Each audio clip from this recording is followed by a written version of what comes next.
Malapit na pong ipalabas dito sa GMA ang Pinoy version ng Mexican telenovela na Marimar. At talagang inaabangan na ng marami ang new look ng bidang si Marian Rivera. Makichika kay Aubrey Carampel. Game na game si Marian Rivera sa pag-pose sa harap ng kamera. Sexy, palaban.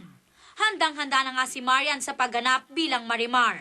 Kasama niya ang leading man na si Dingdong Dantes, gaganap bilang Sergio Santibáñez. Kapwa sila nagpa-sexy habang kinukunan ng celebrity photographer na si June De Leon. First few shots pa lang, pareho kaming uy, tayo ba yan? Ganda, ang galing. Galing mo Okay, ang galing.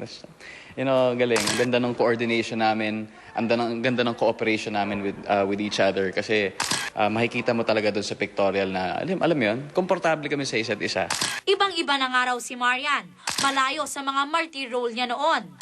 Wala namang duda na bagay raw kay Marian ang role. Ang galing kasi nai-imbibe niya automatically yung character ni Marimar at nagre-reflect yun pati sa pictorial. Kaya nung una siyang nakunan ni June De Leon, natuwa kaming lahat dahil talagang kuhang-kuha niya ang pagiging isang Marimar.